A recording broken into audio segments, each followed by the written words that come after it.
So why do people like owning a home? Well... Was there things you liked about owning a home? There was nothing. I think we've made a good choice. That's confidence right there. We're very confident in our choice to buy a home, as you can see.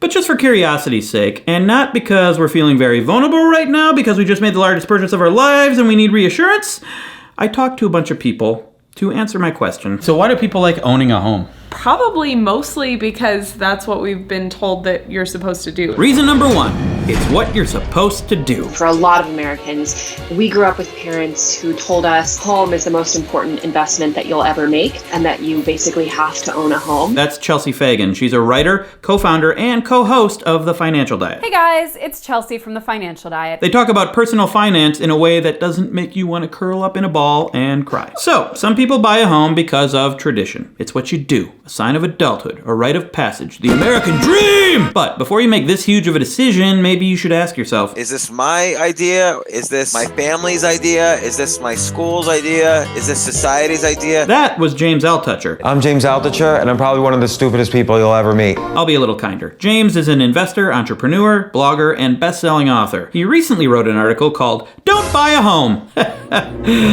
Yikes. Yikes. It's mostly an opinion for me, and then people can pay attention or not. I never judge anyone else. And maybe he has this opinion about home buying because I have in the past bought not one home but two. Extremely good examples of what not to do when buying a home. I felt like it was a signal to other people that I've made it. tradition and status and other people telling you should buy a home is probably not a good reason to do it.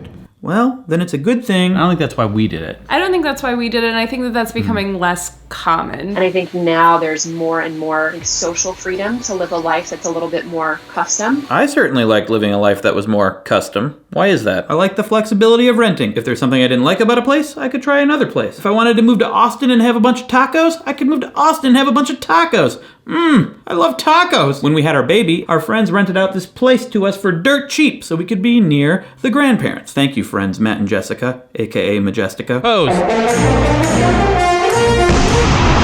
We were flexible. We had options. We could snap in the air anytime we wanted to, metaphorically. Maybe I embraced all this freedom because I have such understanding parents. Owning a home makes me lord of the land. Paying rent month to month. More like schming schmidt, schmunch, moose, munch. Absolutely, honey bun. Hey guys, can you just pretend to be real for a second while I interview you? Absolutely. Okay, we're done talking like that, dear. Absolutely. First of all, how'd you guys get wine? Where'd that come from? Grapes. I've been renting for so long. Did you approve of that, or were you hoping that I would buy a home? You weren't sure where you're going to live either, so it was better for you to rent than go buy a house here and then sell it and go buy another one here. Craig, have we ever been able to tell you what to do? That's a good point. Okay, so that's why I haven't bought a home until this one, but why is the idea of buying a home going away in general? Let's ask Vivian Anderson. Like renting may be your only choice. Who's Vivian Anderson? Our realtor. Fucking realtors, man. The worst. If you can't afford to buy a place, if you got crap credit, if you're paying off, student loans. The average millennial has about $38,000 in student debt. There are all sorts of closing costs and mortgage costs, and somebody has to pay me. A realtor. I know. Jesus. Money, I'm thinking that the homes are more expensive. How much did it cost when you bought this home? $40,000. Wait, $400,000? $40,000. That's ridiculous. Okay, adjusted for inflation, that's about $160,000 today. But that's still pretty darn cheap, depending on where you live and the size of your home. A lot of the homes that were built in the past 20 years are just way too big for most millennials. There was a huge McMansion boom, especially in the late 90s through the mid 2000s. Very few millennials want to live in a McMansion. People want to live in townhouses or condos. They want to be like in town. Almost certainly goes in tandem with the fact that people are having children later. That's the thing. We have a kid now. Mm-hmm. I don't think we would have bought a house if we didn't have a kid. Probably not. I think generally most people will move toward buying just because at a certain point, especially when you have a family, it just becomes the sensible thing to do. So is that true? If you're starting a family, is buying a home eventually the sensible thing to do? Well, let's look at the next reason people like to own homes. Why'd you buy a home? We wanted an investment. 2, it's a financial investment. Cha-ching, cha-ching, cha-ching. When we move, close to the grandparents, because free babysitting. We know that we're going to be there a while, because free babysitting, and we don't want to upend our kids' life all the time. Also, I'm kind of getting sick of moving around. Might as well buy a place, because supposedly that's a good investment if you didn't buy a money pit.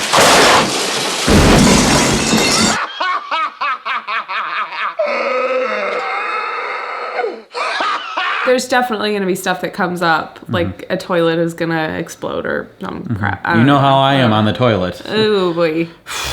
They say, like, you need to own the home for 5 years. In Madison, it's about 3 years. Other places, it's 5 or 7. Generally speaking, you want to make sure that you're going to live in a home for at least 5, ideally 10 years. How long have you been homeowners? About 42 years. I think my parents are probably doing okay. Now I would like to thank Floyd Sofa for sponsoring this video and supplying our new house with this new couch. Technically it's a sofa, but you know me and new couches. New couch! Yay! Floyd ships these sofas directly to your door, and they're super easy to put together. This is the moment when we realize we forgot our toolbox. Oh, we probably do need tools. What if it's like an Allen wrench situation? And then this happened. An Allen wrench situation. Hey! I also double as a bottle opener? What? All sofas are made in the US, sustainably manufactured, and we won't need to worry about a new one for a while because they're built to last. Done. It's perfect. Go to FloydHome.com and get your Floyd on. That's not their motto, and it shouldn't be. Who cares? It's our house. You care. You care. Okay. Can you pick that up? I will pick that up. Now, back to financial investments. I believe the point we've arrived at is that if you're going to be at a place for a while, it is a definitely 100% great financial investment. Guaranteed. Someone's going to contradict me now, aren't they? There is no guarantee that buying a house is the wise financial investment. I never thought it would be you. Me. Also James Altucher. Very much James Altucher. In terms of an investment, you would never put all of your money into Apple stock and then borrow 300% more on top of that and say, okay, I just made a good investment. Like, that would be the worst. That is what you do with a mortgage. Maybe I should explain what a mortgage is, because I didn't even know what a mortgage was until embarrassingly late in my life. Like today, when I looked it up. So, a mortgage. Say someone wants to sell you a house for $1 million. Way more than we spent, but it makes the math easy. Someone else wants to buy it. Hey, I'd like to buy a house, man. But they don't have all the money. But the seller wants all the money right away. In comes the banker. I've got everybody's money. I'll give the seller everything he's asking for if the buyer gives me a big chunk and then slowly pays off the rest of it and then some for decades, just like the seller did. How's it going, Frank? I'm broke. Cool, here's $1 million. Oh, wow. Buyer, give me a big chunk as down payment depending on factors. Let's say 20%. Oh, here's a spare $200,000 I forgot about. Awesome. Now pay me $4,000 a month over 30 years. You also owe other people utilities, taxes, insurance, maintenance, etc. But I don't care about that. Thank you very much. Cha-ching. Well, I got a house now. Yeah. That's what happens. You pay a bunch of money right away. Sometimes you could pay a small amount, but a lot of people pay all the money they have right away, and then slowly pay off the rest, plus interest and maintenance and insurance. And ideally, the property value will go up and the home will be worth more when you sell it, and then you'll make money. If that's the case, sounds like a good investment. I think the inflation-adjusted returns of home ownership is about 3 or 4% a year. For the past 50 years of stocks, it's like 7.5% or something like that. So stocks in general have been a better investment than home ownership anyway. Oh, well then that begs the question. Instead of putting your money into an asset like a house, you could just invest it in the stock market. Sure, you absolutely could do that. Yeah. The question I want to ask those people is, where the hell are they going to live? You've got to live somewhere. You have to live somewhere. It's one of the rare investments in which you actually live. If you're going to be paying that money, you might as well put it into something that's at least going to make you some money down the road, or at least has the opportunity to make you some money. Yeah, if you're not investing in your home, then you're throwing your money away on rent, right, James? You know, $1 million house would be about $50,000 a year to rent. So for $4,250 a month, I can live in $1 million home. Again, he's just using these high numbers because the math is easy, but you could scale it down for a more affordable home. That $250,000 that I would have had to put down, it's going to be 5 years before I've spent $250,000. Meanwhile, I still have it in my bank account, which means I can invest it in stocks or other investments, or I could take courses. Investing in yourself is always the best investment. Yes, a home is an investment, But there are many other types of investments you can make. If you don't know where you might be in 5 years, you're obviously much better putting that money in an investment account of some kind and not tying yourself down to a home that could be really cumbersome if you have to sell it. The average American spends more than they make. They're putting all of their money into that down payment of the house, and then they're borrowing 3 times on top of it. Which is particularly bad if you consider If you have to sell when the market tanks. There was 2008. 2008 actually happened. It was a bad thing. I know several people who bought just before it, who took enormous losses, who found themselves upside down on their mortgage. If Apple stock were to start going down and I got a little nervous, I could sell in 1 second. In a bad market like we saw in 2006, 2007, 2008, 2009, you could have your home for sale for a year or 2 years. That was the exact time when many people actually needed the money. They lost their jobs or their stocks went down. But it's what's called illiquid. When you most need the money, you can't get the money back. That's not true for stocks. So that means there's a much higher risk level with home ownership, which needs to be taken into account. Yikes. This is why, if you still want to buy, you should take Chelsea's advice. One of the biggest things that we advocate for is having an emergency fund of 3 months of living expenses, which if you own a home would include a mortgage, because you never ever want to be in a position where you are, in default. Personally, we didn't spend all of our money on a down payment. We have savings and invested money in other places. Therefore, we think we've made a good choice. So if you're weighing your options between renting and buying, I found this really comprehensive and helpful calculator on NERDWALLET.com. This isn't a sponsor, this is just a really useful tool. They have a ridiculous amount of variables that you can input to see if renting or buying is better. Now this is all just guessing. If you play around with the numbers, you can make home buying worth less over time or rent worth less over time, depending on what you assume. I went through, put in all of our numbers and a lot of averages, and I assumed I would be saving in a diverse stock portfolio, which I have been doing, and assuming the percentage that it has been growing. And after 30 years, this is what the chart looked like. It was nearly completely even. Actually, renting, I saved $46 30 years later. So what I take away from this is no idea. It depends on too many variables to really predict if it's a better financial investment to buy or rent. The good news is, I think either way, if you're responsible enough, you can end up saving a lot of money. You can win either way. Then how do you decide? Well, buying a house is more than a financial decision. It's not purely an investment where you're expecting a monetary return. Which leads to the third reason to like owning a home. I think my dad said it best when he said, owning a home makes me lord of the land. 3, you're in control. You remodel it the way you want it. It's your lifestyle. Owning a home affords you some ownership, pun intended, over... Is that even a pun? The way you want your environment. I'm just going to pass that. You can build things, you can change things as you want. Plus, things have broken that have taken a long time for landlords to get around to fixing. Sometimes important things like heat and air conditioning, or the house tipping over. Oh, okay, here we go. When you own, you just fix it yourself. So, being in control is awesome and perfect and perfect. Waiting for a contradiction.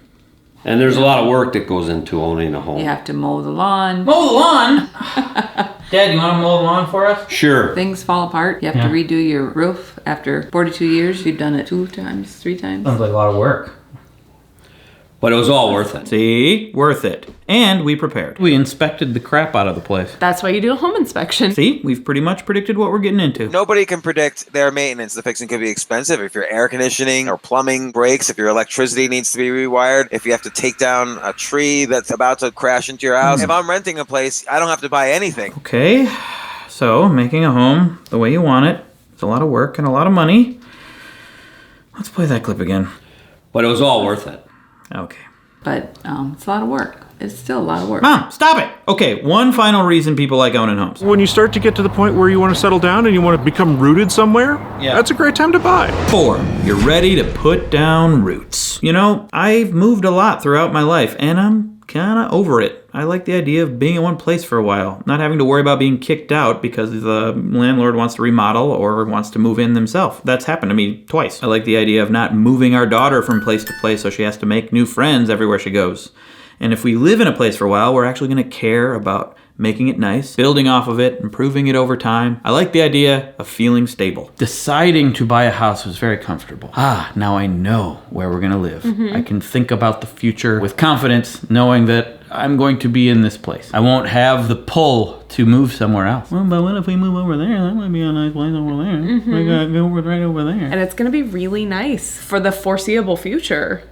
Not ever have to do this again. And then there's a more kind of social, I want to have roots. I'm going to stay in this house for the next 30 or 40 years, or even if I stay in it for 10, and if you have cash in the bank so the financial disadvantages won't affect you as much, then sure, it's probably a good thing. Like, wait, did James just say this wasn't a bad decision? It's not the financial decision I would have made, but for you, you took it all into account, and the social decisions, sounds like you made a great decision. That's good enough approval for me! Hooray!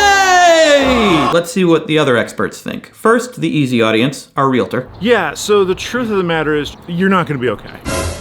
You're going to be great, actually. Oh, okay. You guys have made a really good choice here. I think you're going to be really happy. You're in a solid neighborhood, provided you're going to stick around for more than 15 minutes. Did we make a big mistake? I don't think so. But how do they feel about buying their home? No regrets? No regrets. All you do is make your house a home. Very good. You have to just put up with each other. So, was buying a home a bad idea? Well, right now, I feel great. I'm not even that worried about it. Think we've made a good choice? Thanks to everyone who talked to me for this video. If you want a good realtor in the Madison, Wisconsin area, check out Vivian Anderson. She was very helpful. She's awesome. This is your question that you told me to ask you. Okay. What the does a realtor do? Pretty much help people buy their houses and make sure that the transaction goes smoothly. Thanks to Chelsea Fagan. Check out The Financial Diet. Great financial and life advice. Same goes for James Altucher. His blog and his unique way of telling you his experiences have inspired me many times. Links to their stuff in the doobly-doo. If you liked this video? If you liked this video, click thumbs up and consider subscribing. I'm getting closer and closer to that gold play button. 1 million subscribers. It's only taken me almost 12 years so far. My Patreon with lots of perks, including a secret vlog every single weekday. If you're gonna buy a home, good luck. If you're not gonna buy a home, good luck.